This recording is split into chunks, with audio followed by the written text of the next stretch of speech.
സാറേ ബാവച്ചൻ വന്നു. വരണം, ഇല്ലെങ്കിൽ വരുത്തും സോളമൻ. എന്റെ പൊന്ന് സാറേ, ഇച്ചിരി കഞ്ചാവ് കടത്തി ഇച്ചിരി ചന്ദനമുട്ടി വെറ്റും ഒത്തിരി കഷ്ടപ്പെട്ടിട്ടാ സാറേ ഈ കാണുന്നൊക്കെ ഞാൻ ഉണ്ടാക്കിയത്. ഇപ്പൊ പഴയ പോലെ അങ്ങനെ വലിയ ലാഭമൊന്നുമില്ല സാറേ. സാർ ഇപ്പൊ പിടിച്ചിട്ടിരിക്കുന്ന വണ്ടിക്കകത്ത് നേരായിട്ട് ഞാൻ പറയാം, സാർ ഉദ്ദേശിച്ചതന്നെയാ നീലച്ചടനാ. പക്ഷെ എന്റെ പൊന്ന് സാറേ, ഇതങ്ങ് മലബാറിൽ എത്തിച്ചാ എന്നാ കിട്ടുന്ന കിട്ടുന്ന ഉലുവയുടെ കണക്ക് ഞാൻ പറയാം. വണ്ടിയിലുള്ള കഞ്ചാവിന്റെ മൊത്തം കണക്കെടുത്താ കുറഞ്ഞത് 2 കിൻഡൽ വരും. ഞാൻ കുഴഞ്ഞു. കിലോയ്ക്ക് മിനിമം 10,000 വെച്ച് ലാഭം കിട്ടിയ അത് കിട്ടും നീലയല്ലയോ? 10,000 ഗുണം 2 കിൻഡൽ 20 ലക്ഷം. ഞാൻ വിട്ടു, വാവത്തിന് ചരക്ക് വിട്ടിടണം. അതിനിപ്പോ സാറിന് എന്നാ വേണ്ടത്? ലാഭത്തിൽ പകുതി. അയ്യോ, അതിത്തിരി കൂടി പോയല്ലേ സാറേ? ഒരൊറ്റ പൈസ കൂടുതലില്ല, ഒട്ടും കുറയേയില്ല. ഉറപ്പാണോ? സോളമന് 2 വാക്കില്ലടോ. എന്നാ സോളമൻ സാറ് കേട്ടോ, വാവത്തിന് രണ്ടാമതൊരു വാക്ക് കൂടി ഉണ്ട്. ഞാനൊന്നും തരാൻ ഉദ്ദേശിക്കുന്നില്ലെങ്കിലോ?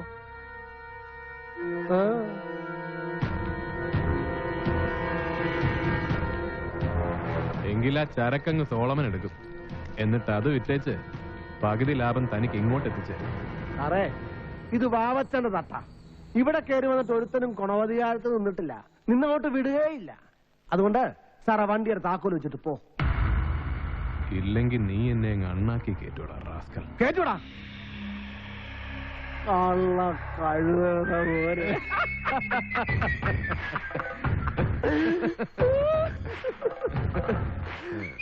നീ എന്റെ മാനം കാത്തടാ പോലെ. കേട്ടോ ബാപ്പച്ചി, 6-ാം മൈലിൽ സ്കോഡുകാർ ചെക്ക് പോസ്റ്റ് ഇട്ടെന്ന് കേട്ടപ്പോഴേ എന്റെ നല്ല പ്രാണൻ അങ്ങ് പോയി. സംഗതി ഒറ്റ, ഒരു വഴിയില്ല കർത്താവെന്ന് വിചാരിച്ചിരിക്കുമ്പോ ഈ സോളമൻ സാറിന്റെ തലച്ചോറാ. 1-ാം വളവിന്റെ അടുത്തൊരു ചെക്കിങ് വണ്ടി പിടുത്തം. മരിച്ചാലും മറക്കുകയല്ലേ സാറേ? പറഞ്ഞോ സാറിന് എന്നാ ഈ വാവച്ചൻ ചെയ്തു തരേണ്ടത്? പറഞ്ഞോ. അവന്മാര് വണ്ടി പിടിച്ചിരുന്നാലേ എന്റെ 2 കിൻഡൽ കഞ്ചാവങ്ങ് പോകും. പിന്നെ 2004 മോഡലൊരു വണ്ടി, ദിവാറിന് വേണ്ടി കുറച്ച് കാശും. അതൊക്കെ വാവച്ചന് പുല്ല. പക്ഷേ പേരുദൂഷ്യം ഉണ്ടാക്കിയ പിന്നെ എനിക്ക് നാട്ടിൽ കാലുകുത്താൻ ഒക്കുകയില്ല. എന്റെ അപ്പൻ അവധക്കുട്ടിയുടെ വിചാരം ഞാൻ ഇവിടെ മലഞ്ചരക്കിന്റെ അവധി വ്യാപാരം നടത്തുകയെന്നാ. ഇതെങ്ങാനും അറിഞ്ഞ ഒരു തൂമ്പായി എടുത്തു വന്നിട്ട്, എടാ മോനെ നീ നേരെ പറമ്പിലോട്ട് വിട്ടോളാന്ന് പറയും അപ്പൻ. തന്തമാരുടെ കാര്യം കള. ഇതിനകത്തൊരു ഒറ്റിന്റെ കാര്യം പറഞ്ഞായിരുന്നല്ലോ വാവച്ചൻ. എന്നതാ? അതിലോട്ടാ വരുന്നത്.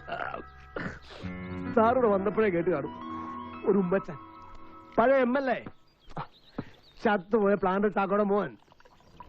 അവനുമായിട്ടുള്ള എന്റെ ഈ പൊരുത്തു തുടങ്ങിയിട്ട് കൊല്ലം കുറെ ആയി. ഉമ്മച്ചൻ ഞാൻ കേട്ടു. പക്ഷെ അയാൾക്ക് കഞ്ചാവുണ്ടോ? നേരിട്ടല്ലെങ്കിലും ചില ഒത്തുകച്ചവടമൊക്കെ ഉണ്ട്. പോളിറ്റിക്സ് അല്ലയോ, ഇല്ലാണ്ട് പറ്റുകയല്ലോ. പക്ഷെ ഇന്നത്തെ കളി അത് വേറെയാ. അരമനയിൽ ഇന്നലെ പിതാവ് വിളിച്ചായിരുന്നു. പിതാവിന്റെ മധ്യസ്ഥതയിൽ ഒരു കോംപ്രമൈസ്. ഇലക്ഷനിൽ നാള് കുറച്ചല്ലേ ഉള്ളൂ. നാളെ ആ അരമന ചെല്ലാവെന്ന് വെച്ചിരിക്കുന്നേ. ഇന്ന് എന്റെ ഒരു ലോഡെങ്ങാനും അകത്ത് പോയിരുന്നെങ്കിൽ നാളെ അവന്റെ മുമ്പിൽ ഞാനൊന്ന് കുനിയേണ്ടി വന്നേനെ. അവനൊന്നും ഞെളിയാനും.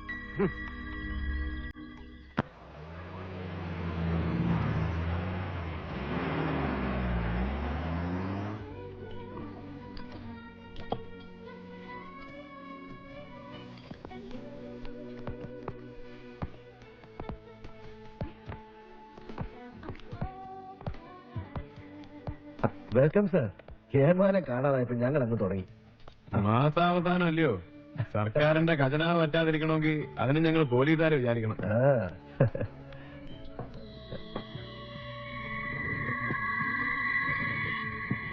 സണ്ണി, ആയിരിക്കുന്ന അവനല്ലയോ നമ്മുടെ വണ്ടി തിരിച്ചുവിടാൻ പറഞ്ഞ സബ് ഇൻസ്പെക്ടർ? ആണെന്ന് തോന്നുന്നു. അതാരാ വിളിച്ച പോലീസുകാരൻ? അത് Solomon, sub inspector Solomon. Sub inspector Solomon എന്ന് പറഞ്ഞാൽ സബ് ഇൻസ്പെക്ടർ സോളമൻ അല്ലല്ലോ, കിങ് സോളമൻ ഒന്നും അല്ലല്ലോ. Hello sub inspector. ആ, എന്തോന്നാടാ പേര് പറഞ്ഞേ? ഓ, സോളമൻ. ഞാനൊന്ന് പരിചയപ്പെടാൻ വന്നതാ. I am Dennis.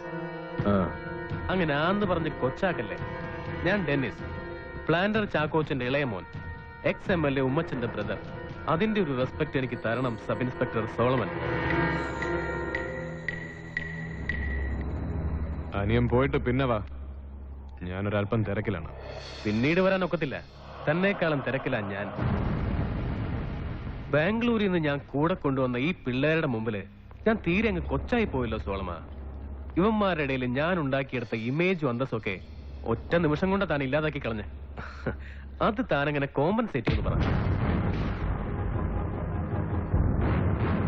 കയ്യെടുക്കടാ. സ്റ്റൈലാക്കല്ലേ. Solomon sir എണീറ്റ് എന്റെ കൂടെ ടേബിൾ വരെ വാ. ടെന്നീസ് ആരാന്ന് അവന്മാർക്കൊന്ന് ബോധ്യപ്പെടുത്തായോ?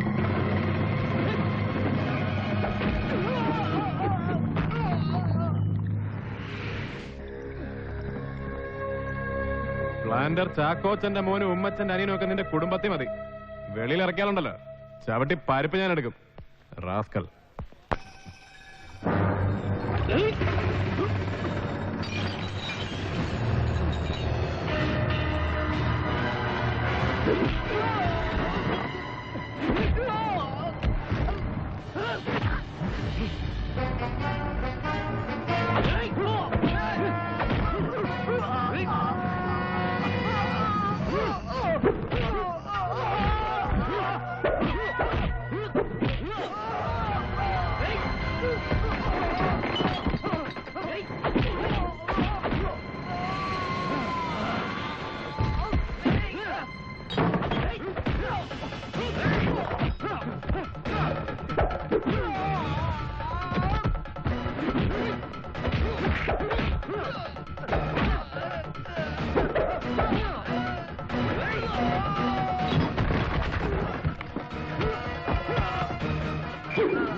ആ അതെ, ഇല്ല ഞാൻ റോബിനാ. ഉമ്മച്ചനകത്ത് ബിഷപ്പുമായിട്ട് സംസാരത്തിലാ. ആ കുറെ നേരമായി, ഇപ്പൊ ഇറങ്ങാറേ കാണും.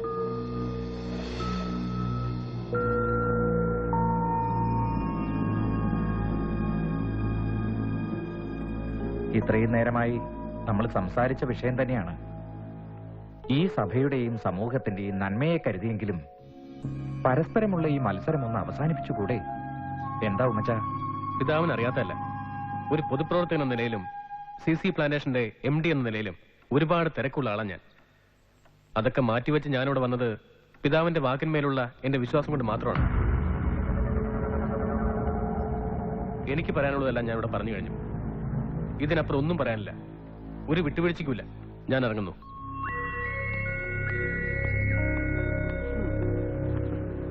എന്തായി? അവനോട് പോകാൻ പറ. അവന്റെ കളിയൊക്കെ അങ്ങ് മലബാറില്. ഉമ്മച്ചിനെ ഒതുക്കാൻ ഇതുപോലൊരു വാവച്ചം പോരാ. അതവൻ അറിയാഞ്ഞിട്ടാ. ഉമ്മച്ചായനങ്ങ് വന്നേ. എന്താടാ? വീട്ടിൽ നിന്ന് നിശ്ചയി കുറെ തവണ വിളിച്ചു, പിന്നെ ഓഫീസിൽ നിന്ന് സീവറും. ഉമ്മച്ചായനോട് പിതാവിന്റെ അടുത്തായതുകൊണ്ടാണ് ഞാൻ. കാര്യം എന്നാന്ന് പറയടാ. ബാംഗ്ലൂരിൽ നിന്ന് ഡെന്നിച്ചിനും കുറച്ച് ഫ്രണ്ട്സുമായിട്ട് എത്തിയായിരുന്നു. പക്ഷേ രാത്രി ക്ലബിൽ വെച്ചെന്തോ കശപിച്ച. ആ പുതിയ SI ഇല്ലേ, അയാളുമായിട്ട് ഇപ്പൊ ലോക്കപ്പിലാ 4 പേര്. ഇതേവരെ വിട്ടിട്ടില്ല.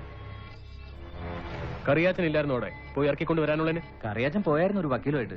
പക്ഷെ ഉമ്മച്ചൻ തന്നെ നേരിട്ട് വരണമെന്ന് ഒറ്റ വാശിയിൽ അയാൾ ആ SI.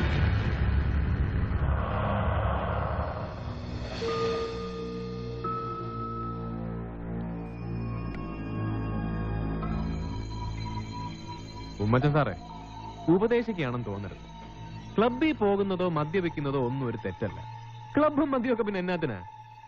പിന്നൊരു പോലീസുകാരന്റെ ദേഹത്ത് കൈവയ്ക്കാന്ന് പറഞ്ഞ അതും ഒരു തെറ്റല്ല. പ്രത്യേകിച്ച് പ്ലാന്റർ ചാക്കോച്ചന്റെ മോൻ ഉമ്മച്ചന്റെ അനിയൻ. പക്ഷെ ഈ സോളമന്റെ ദേഹത്ത് തൊട്ട ഏത് കോപ്പന്റെ മോനായാലും കൊള്ളാം, അനിയനായാലും കൊള്ളാം, പരിപ്പ് ഞാൻ എടുക്കും. അതിന്റെ പേരിൽ ഉമ്മച്ചനൊന്നും തോന്നരുത് കേട്ടോ. പൗലോസേ, ആ പിള്ളേരെ ഇറക്കി വിട്ടേര്.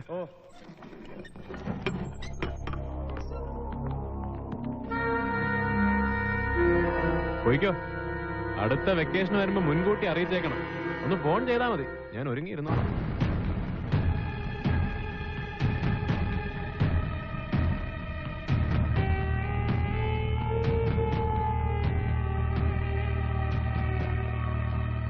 നീ വണ്ടിയിലോട്ട് കയറി, ഞാനെത്തി.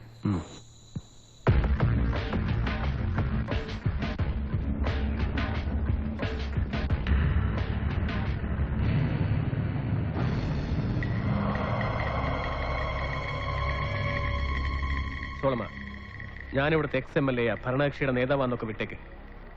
ചത്തുപോയ എന്റെ അപ്പൻ പ്ലാന്റർ ചാക്കോച്ചന്റെ പേരും വേണ്ട. പക്ഷെ നീ കൈവച്ചത് ഉമ്മച്ചന്റെ അനിയന്റെ മേല. നിന്റെ കൈ കൊണ്ട് അവന്റെ ദേഹത്ത് പൊടിഞ്ഞ ചോര എന്റെ സ്വന്തം ചോരയാ. അതിന്റെ കണക്ക് നീ പറയേണ്ടി വരും. നിന്നെ കൊണ്ട് പറയിക്കും ഞാൻ. ഉമ്മച്ച, ഇതൊരു പോലീസ് സ്റ്റേഷനാ. ഞാൻ ഇവിടുത്തെ സബ് ഇൻസ്പെക്ടറും. താനാണെങ്കിൽ ഞാൻ കസ്റ്റഡിയിലെടുത്തൊരു പ്രതിയെ ജാമ്യത്തിലെടുക്കാൻ വന്നു ഒരുത്തൻ. സോളമ എന്ന തന്റെ ആദ്യത്തെ വിളിക്ക് തന്നെ കിട്ടിയനെ മോനെ. അടിനാഭിക്കിട്ട ആദ്യത്തെ തൊഴി. സാറേ എന്ന് വിളിക്കണം, സബ് ഇൻസ്പെക്ടർ സാറേന്ന്. മനസ്സിലായോ? പിന്നെ അവന്റെ ദേഹത്തുനിന്ന് പൊടിഞ്ഞ നിന്റെ ചോരയുടെ കാര്യം. ചോര ആരാന്റെ ആണേലും അവനവന്റെ ആണേലും ഉമ്മച്ച, സൂക്ഷിക്കേണ്ടതുപോലെ സൂക്ഷിച്ചില്ലേ തറ തൂവിപ്പോവും. ചോരയാന്നേ ഒരിക്കൽ തറയെ വീണു പോയാൽ രണ്ടാമത് കോരിയെടുത്ത് ഞരമ്പേൽ ഒഴിക്കാൻ ഒക്കത്തില്ല. അതോർത്തിരുന്നാ മതി. പ്ലാന്റർ ചാക്കോച്ചിയുടെ മക്കള് രണ്ടും. എന്നാ ഉമ്മച്ചൻ ചെല്ല്, ഞാൻ വിളിച്ചോളാം.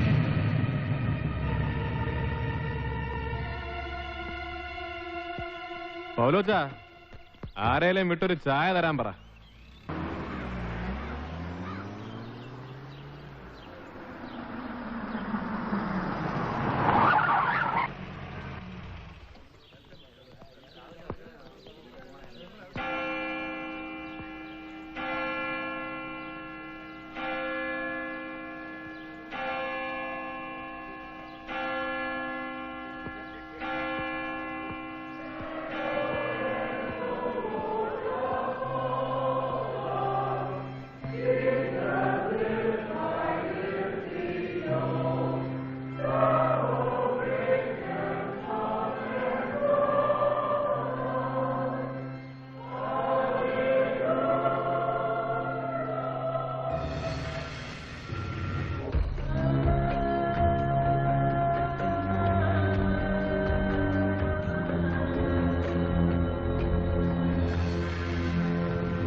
തോമാവെന്ന് പറഞ്ഞത് കേട്ടപ്പോ നീ വരത്തില്ലെന്നാ ഞാൻ വിചാരിച്ചേ. ആ, വരണ്ടെന്ന് തന്നെ ഞാനും വിചാരിച്ചത്.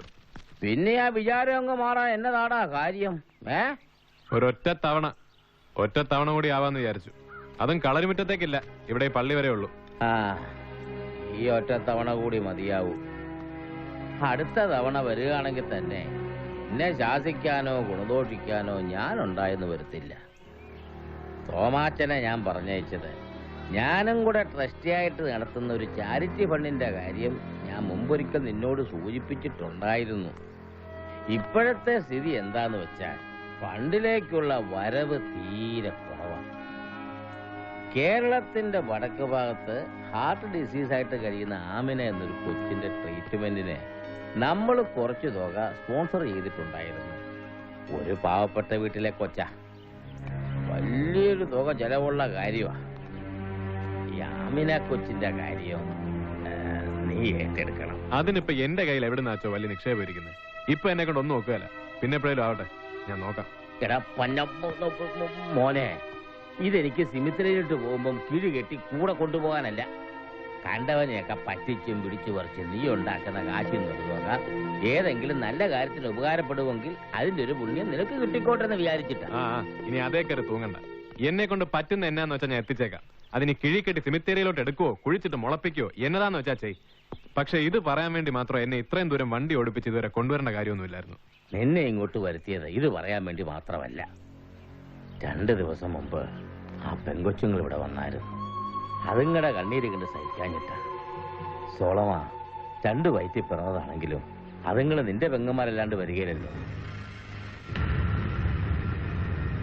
2 ആഴ്ചയായിട്ട് കട്ടിലേന്ന് എഴുന്നേറ്റിട്ടില്ല നിന്റെ അമ്മ. ഇനി എഴുന്നേക്കുമെന്നും തോന്നുന്നില്ല. ആയ കാലത്ത് ഒരുപാട് പാപങ്ങൾ ചെയ്ത് കൂട്ടിയിട്ടുണ്ട്. അത് നിന്നെപ്പോലെ തന്നെ എനിക്കും അറിയാം. പക്ഷേ ഒരു പാപം മറ്റൊരു പാപത്തിനുള്ള പരിഹാരമാകുന്നില്ലല്ലോ കുഞ്ഞെ. അച്ഛൻ കാര്യം പറ. ഞാനിപ്പോ എന്നാ വേണമെന്ന്? കളരിമുറ്റത്തെ വീട്ടിൽ ചെന്ന മനുഷ്യനെ ഒന്ന് കാണണം. ശരി, കാണാം. പക്ഷെ അങ്ങേര് ചത്തുപോയെന്ന് പറയാൻ പോലും ഇനിയൊരു തവണ അച്ഛൻ ആളെ വിടരുത്. അതിന് പകരമാണ് ഈ കാണലെന്ന് ഞാനങ്ങ് വിചാരിച്ചോളാം. എന്തുകൊണ്ടെന്ന് അച്ഛൻ തന്നെ പറഞ്ഞു.